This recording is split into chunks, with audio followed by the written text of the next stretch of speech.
ಐದನೇ ಪ್ರಶ್ನೆ, 6ರಿಂದ 14 ವರ್ಷದ ಮಕ್ಕಳಿಗೆ ಉಚಿತ ಮತ್ತು ಕಡ್ಡಾಯ ಶಿಕ್ಷಣದ ಹಕ್ಕನ್ನು ಕಲ್ಪಿಸಿದ ಕಾಯ್ದೆ ಯಾವುದು ಅಂತ ಕೇಳಿದರೆ, ಇದು ಆಗಸ್ಟ್ 2024ರಲ್ಲಿ ಜಾರಿಗೆ ತಂದಿದ್ದು. ರೈಟ್ ಟು ಎಜುಕೇಶನ್, ಉಚಿತ ಮತ್ತು ಕಡ್ಡಾಯ ಶಿಕ್ಷಣ.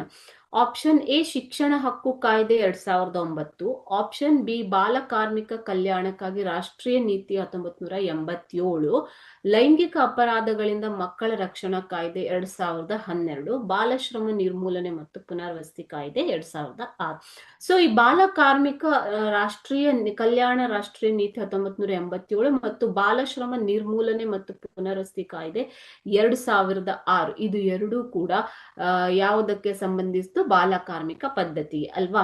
ಸೊ ಲೈಂಗಿಕ ಅಪರಾಧಗಳಿಂದ ಮಕ್ಕಳ ರಕ್ಷಣಾ ಕಾಯ್ದೆ ಎನ್ನುವಂಥದ್ದು ಮಕ್ಕಳ ಶೋಷಣೆ ವಿರುದ್ಧ ಮಾಡಿರುವಂತಹ ಒಂದು ಕಾಯ್ದೆ, ಪೋಕ್ಸೋ ಆಕ್ಟ್ ಅಂತ ಕರೀತಾರೆ. ಓಕೆ, ಸೊ ಹಾಗಾದ್ರೆ ಇಲ್ಲಿ ಶಿಕ್ಷಣದ ಬಗ್ಗೆ ಮಾತನಾಡುವ ಕಾಯ್ದೆ ಯಾವುದು? ಆಪ್ಷನ್ ಎ ಶಿಕ್ಷಣ ಹಕ್ಕು ಕಾಯ್ದೆ 2009. ಇದರ ಪ್ರಕಾರ 6ರಿಂದ 14 ವರ್ಷದ ಮಕ್ಕಳು ಕಡ್ಡಾಯವಾಗಿ ಶಾಲೆಗೆ ಹೋಗಬೇಕು, ಮತ್ತೆ ಸರ್ಕಾರಿ ಶಾಲೆಗಳಲ್ಲಿ ಅವರಿಗೆ ಉಚಿತ ಶಿಕ್ಷಣವನ್ನ ಕೊಡಲಾಗತ್ತೆ.